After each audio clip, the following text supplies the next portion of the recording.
For a month in advance, the people who filled the courtroom had been told by the press that they would see the man who was a greedy enemy of society. But they had come to see the man who had invented Rearden metal. He stood up when the judges called upon him to do so. He wore a grey suit. He had pale blue eyes and blonde hair. It was not the colors that made his figure seem icily implaceable.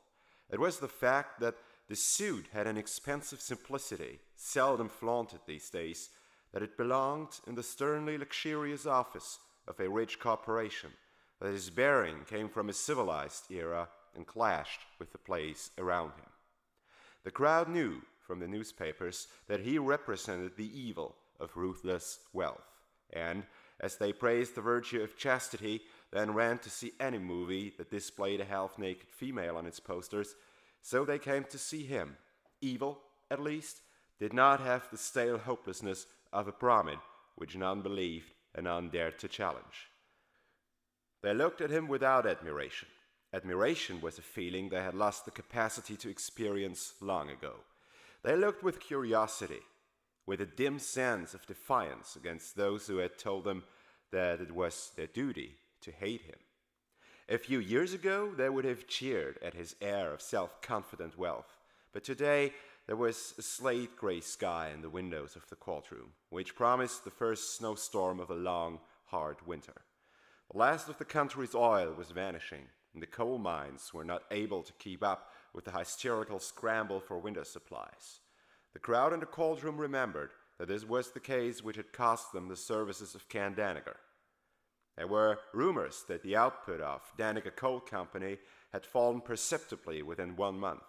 The newspapers said that it was merely a matter of readjustment, while Daniger's cousin was reorganizing the company he had taken over.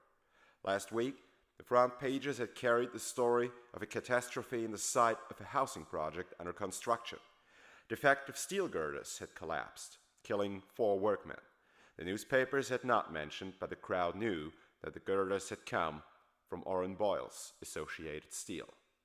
They sat in the courtroom in heavy silence, and they looked at the tall grey figure, not with hope, they were losing the capacity to hope, but with an impassive neutrality, spiked by a faint question mark. The question mark was placed over all the pious slogans they had heard for years. The newspapers had snarled that the cause of the country's troubles, as this case demonstrated, was the selfish greed of rich industrialists, that it was men like Hank Rearden who were to blame for the shrinking diet, the falling temperature, and the cracking roofs in the homes of the nation. That if it had not been for men who broke regulations and hampered the government's plans, prosperity would have been achieved long ago.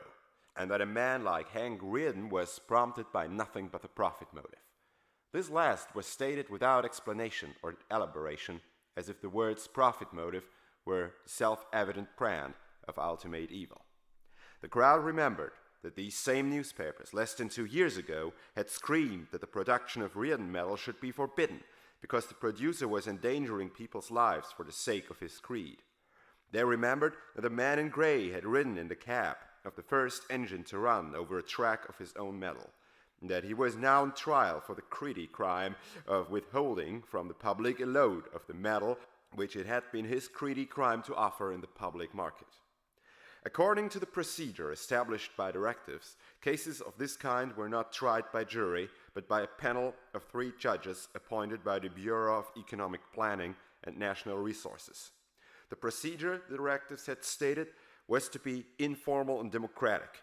The judges' bench had been removed from the old Philadelphia courtroom for this occasion and replaced by a table on a wooden platform, and gave the room an atmosphere suggesting the kind of meeting where a presiding body put something over on a mentally retarded membership. One of the judges, acting as prosecutor, had read the charges. "You may now offer whatever plea you wish to make in your own defense," said the judge. "I have no defense." "Do you?" The judge stumbled. He had not expected it to be that easy. "Do you throw yourself upon the mercy of this court?" "I do not recognize this court's right to try me." "What?" "I do not recognize this court's right to try me." "But Mr. Rearden, this is the legally appointed body to try this particular category of crime? I do not consider my actions a crime. But you have admitted that you have broken our regulations controlling the sale of your metal. I do not recognize your right to control the sale of my metal. Is it necessary for me to point out that your recognition was not required? No, I am fully aware of that, and I am acting accordingly. He noted the stillness of the room. By the rules of the complicated pretense which all those people played for one another's benefit, they should have considered his stand as incomprehensibly folly. There should have been rustles of astonishment and derision. There were none. They sat still. They understood. Do you mean that you're refusing to obey the law? Asked the judge. No, I'm complying with the law to the letter. Your law holds that my life, my work, and my property may be disposed of without my consent. Very well, you may now dispose of me without my participation in the matter. I will not play the part of defending myself where no defense is necessary. And I will not simulate the illusion of dealing with the tribunal of justice. But Mr. Rearden, the law provides specifically that you ought to be given an opportunity to present your side of the case and to defend yourself. A prisoner brought to trial can defend himself only if there is an objective principle of justice recognized by his judges, a principle upholding his rights, which they may not violate and which he can invoke. That law by which you are trying me holds that there are no principles, that I have no rights, and that you may do with me whatever you wish. Very well, do it. Mr. Rearden, the law which you are denouncing is based on the highest principle, the principle of the public good. Who is the public? What does it hold as its good? There was a time when man believed that the good was a concept to be defined by a code of moral values, and that no man had a right to seek his good through the violation of the rights of others. If it is now believed that my fellow man may sacrifice me in any manner they please for the sake of whatever they deem to be their own good, if they believe they can seize my property simply because they need it, well, so does any burglar. There is only one difference. The burglar does not ask me to sanction his act. A group of seats at the side of the courtroom was reserved for the prominent visitors who had come from New York to witness the trial. Dagny sat motionless, and her face showed nothing but a solemn attention, the attention of listening with the knowledge that the flow of his words would determine the course of her life. Eddie Willis sat beside her. James Taggart had not come. Paul Larkin sat hunched forward, his face thrust out, pointed like an animal's muzzle, sharpened by a look of fear, now turning to malicious hatred. Mr. Moen, who sat beside him, was a man of greater innocence and smaller understanding. His fear was of a simpler nature. He listened in bewildered indignation, and he whispered to Larkin, "Good God, now he's done it. Now he'll convince the whole country that all businessmen are enemies of the public good." "Are we to understand," asked the judge, "that you hold your own interests above the interests of the public?" "I hold that such a question can never arise except in a society of cannibals." What do you mean?" "I hold that there is no clash of interests among men who do not demand the unearned and not practice human sacrifices." "Are we to understand that if the public deems it necessary to curtail your profits, you do not recognize its right to do so?" "Why, yes, I do. The public may curtail my profits any time it wishes, by refusing to buy my products." "We are speaking of other methods." "Any other method of curtailing profits is the method of looters, and I recognize it as such." "Mr. Rearden, this is hardly the way to defend yourself." "I said that I would not defend myself." "But this is unheard of. Do you realize the gravity of the charge against you?" "I do not care to consider it." "Do you realize the possible consequences of your stand?" "Fully." "It is the opinion of this court that the facts presented by the prosecution seem to warrant no leniency. The penalty which this court has the power to impose on are extremely severe." "Go ahead." "I beg your pardon?" "Impose it." The three judges looked at another. Then their spokesman turned back to Rearden. "This is unprecedented. he said. "It is completely irregular," said the second judge. "The law requires you to submit a plea in your own defense. Your only alternative is to state for the record that you throw yourself upon the mercy of the court." "I do not." "But you have to." "Do you mean what you expect from me is some sort of voluntary action?" "Yes." "I volunteer nothing." "But the law demands that the defendant's side is represented in the record." "Do you mean that you need my help to make this procedure legal?" "Well, no, yes, that is to complete the form." "I will not help you." The third and youngest judge, who had acted as prosecutor, snapped impatiently. "This is ridiculous and unfair. Do you want to let it look as if a man of your prominence had been railroaded without a—" He cut himself off short. Somebody at the back of the courtroom emitted a long whistle. "I want," said Rearden gravely, "to let the nature of this procedure appear exactly for what it is. If you need my help to disguise it, I will not help you." "But we are giving you a chance to defend yourself, and it is you who are rejecting it." "I will not help you to pretend that I have a choice. I will not help you to preserve an appearance of righteousness where rights are not recognized. I will not help you to preserve an appearance of rationality by entering in a debate in which a gun is the final argument. I will not help you to pretend that you are administering justice." "But the law compels you to volunteer a defense." There was a laughter in the back of the courtroom. "That is the flaw in your theory, gentlemen," said Rearden gravely, "and I will not help you out of it.